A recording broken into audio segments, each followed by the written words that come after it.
Well, I'd like to thank Rob, first of all, for inviting me, and Greg as well, and also all of you for giving me such a warm and generous welcome this morning. It's very difficult, as it were, to set yourself in a position where you try and talk into a full-day conference.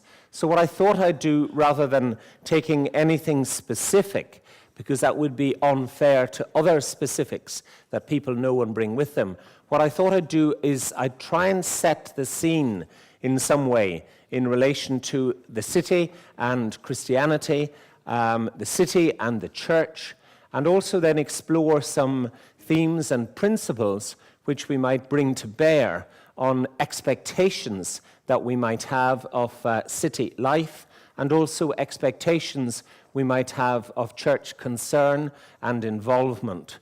And one of the most important things, as Rob has already alluded, is to have both convictions and the willingness to partner, because very often you will have found, and I also will find, that churches feel that they must do everything themselves from scratch and from the beginning, and that level or that type of ownership, I think, has largely become redundant, because it's in the interaction, it's in the networking, it's in the communication that people find a new belonging and a new point of departure, and also find that they are free to share the ideas and the convictions that they have, because they don't any longer have to do it all on their own. When Julius Caesar crossed the Rubicon, there was a very real sense that nobody had ever done that before or in that way. There was also a sense that, in a way, it was also scandalous. Both of these things meant that there was nothing but a way forward, because there was no way back. Events had forced history, and history was being rewritten. A faltering republic had bred a voracious empire. The rules had to change, because the existing rulebook no longer marched with political reality. This, then, is a point at which history changed, for good and for bad. This Rubicon series, which is now in its third year, asks of us that we look with critical eyes at areas of human life and flourishing in the city of Dublin. The things which help us to understand them, the things which nurture them, and the things which impede them. Cities are places to which people come, and where they congregate for a number of reasons. Out of security in numbers, for example, when under pressure or expulsion. Out of cultural, economic, and intellectual opportunity. Out of the need for wider freedom and personal scope, wider than they found for themselves, for example, in a rural area or in another country. But the opposite side of this coin is also clear to see. Cities are places of ruthless competition. They are places of unforgiving anonymity. They are places where, once you have gone under, the return to belonging and to dignity is so much more difficult, and the gradient so very steep as to make each step exhausting. They are the places in and from which emerge the sort of prescriptive vocabulary which sooner or later we all have to begin to use. Words like stakeholders, vision statements, 5-year plans. The list is endless and instantly and endlessly out of date. Yet, in both of these modes, the city is a place of life which constantly demands response. Whether it is flower sellers who need to use all their skills of persuasion to shift what will not last into another day. Whether it is the person who sits with a plastic carton just beneath the ATM machine seeking help. Whether it is the refuse collectors who work throughout the night to make the city habitable for those who punish and enliven it daily by their use of it. Cities are growing in size and in complexity. We are approaching the time in our own time when 50% of people worldwide live in cities. Julius Caesar's march on Rome made the city a target, even if he did not set out to make it an enemy in the first instance. But he also saw that it was a definitive seat of power and of patronage, and he wanted hold of it for himself. From a Christian perspective, the city of Rome is the place where Gregory I, its bishop and first pope, said the following: "The poor are the gospel." We see much of this spirit in the theology and the practice of the contemporary Bishop of Rome, Pope Francis. However, there has always been an uneasy relationship between Christianity and the city from earliest days. The spirituality of the desert in the 4th and the 5th centuries is, in part at least, a direct result of the vacuity in human and religious terms brought about in the cities of the empire by making them at the same time centers of religious and political power and administration. The overlapping of the two systems tends to create either a tension or a complacency, or perhaps worst of all, a mixture of both. As soon as the system was in place, it elicited a strong reaction against institutionalized and urbanized Christianity across the empire, with the result of encouraging lives of individuals and communities whom we call monastic. Women in particular, and men also, came to visit holy persons, and they waited, often for a long time, for these holy persons to take any notice of them. These were holy persons whose abstention from the urban myth gave them a critical edge, often underpinned by advanced asceticism and abstention. The cast of mind was often obsessional, yet it was also inalienable from what I might call the clarity of dissonance, which was their platform of wisdom and which they firmly believed to be both divine and human, and their direct gift from God. Not only is the contemporary city not fit for this level of criticism, contemporary church members aren't fit for it either. A fearful church and a fearful city withdraw into self-preservation. It can take the form, for example, of a cynical manipulation of statistics, or the suggestion that, all things considered, we are doing the best that can be expected of us in the circumstances. Or perhaps the best line of all: they don't appreciate the effort that we are making, and they don't seem to see just how difficult it really is. Now, the problem, I think, and it's the problem at the heart of this dilemma, the problem with self-preservation is that it is little more than the slip road to self-limitation. And self-limitation, of course, is the slip road to self-deception. But, as I say, this is not the message which cities and churches want to hear. So I ask myself what concepts and what language we might use to enable all of us who are guilty of self-preservation to engage once again and fresh in city and in church, and save us as much as possible from falling into the self-deception, either that we are doing nothing at all, or that we are doing rather better than in fact we are. Self-deception, you see, works in both directions, precisely because it is delusional. The distinction between the secular and sacred is real and tangible. It's not, however, the invention of a modern generation, which has now got the reputation of secular please and at any price. Even though this engagement does ebb and flow in terms of antagonism and accommodation. It always has and always will, I suggest. The ecclesiastical world is going nowhere without the secular world.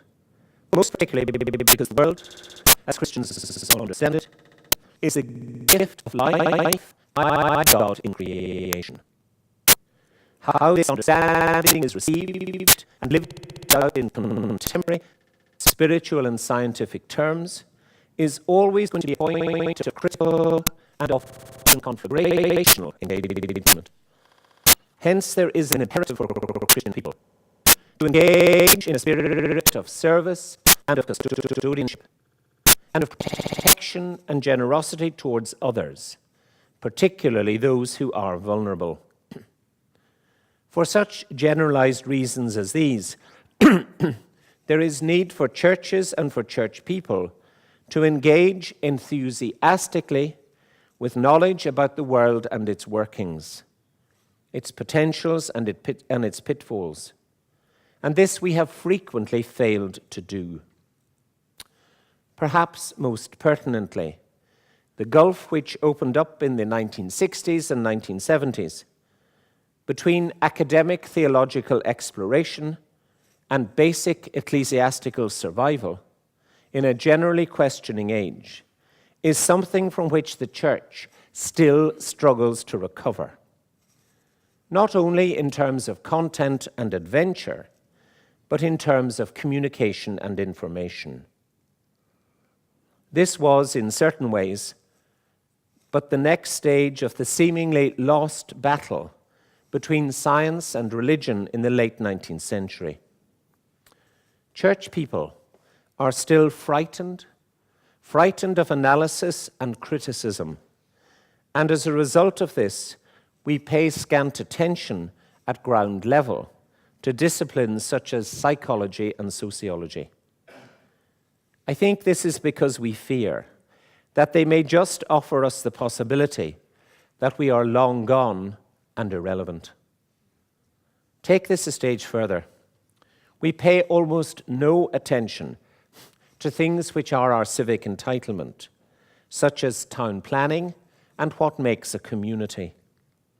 These might include the provision of essential and generous services, along with the sense of security which people are entitled to have day and night. We are all very aware just how humiliating it is for areas of habitation to be designated no-go areas. It is a breakdown of civic responsibility and of law and order, and it makes human flourishing impossible. One of the things which increasingly strikes me is that the criteria which we instinctively bring to bear on relations and engagements with those of world faiths other than our own, whatever that may be, hold for civic and intra-Christian life. We have separated the religious side of Christianity out from the cultural side, and we fail to see how deeply and how subtly embedded religion and culture are for those of other world faith and cultural identities. I'm not quite sure what we in the Northern Hemisphere understand by a personal identity which is denied roots, wherever the shoots have since grown in their exuberance. Now, there are three pairs of characteristics and of actions which mark out interfaith life and accommodation. The first is presence and engagement. Presence and engagement. That's simply being there and taking part, wishing to find out about what is different, and seeing in that encounter an opportunity to honor and to be honored. The second is sending and abiding. Sending and abiding, with obvious overtones from St. John's Gospel.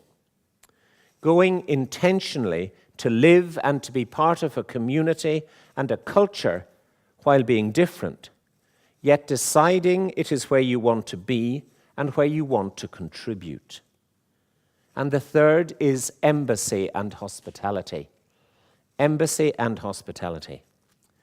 Being sent as a representative of one faith and culture, and giving and receiving hospitality in repeated, successive, and different new contexts. Presence and engagement, sending and abiding, embassy and hospitality. While these have undeniable and to me unashamed religious overtones, they nonetheless are applicable to a properly secular context, in that they are concerned primarily with commitment. Commitment to reside, commitment to belong, commitment to contribute, and commitment to give and receive hospitality. And I say this because taken together, they feed into the definition and building of two more words, community and society. And for me, this has to be at the heartbeat of city life and the justice which gives its energy. Finally, and please believe me, it is finally, I offer you three words which to my mind are needed if we are to participate in the life of the city. And they are these three. And it's one of the saddest things about clergy. We always talk in threes. They're the following: respect, ecology, and integration. Respect, ecology, and integration. Respect, for me, implies and requires, quite literally, that we look back again, that we look over our shoulder to make sure that another person is safe.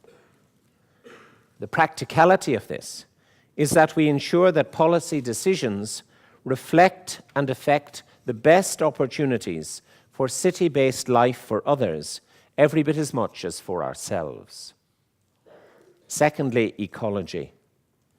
Ecology, literally and simply, means the science or the knowledge of the house or the household, whatever is inhabited, and those who inhabit it. It has to do with healthy and exuberant living, most widely and generously understood. It has to do with creating and sustaining the built heritage and the opportunities for congregating, to celebrate and enjoy one another as cultural beings in our diversity. And what about integration? Integration for me is the open and the generous side of integrity. Integrity, I think, is not enough.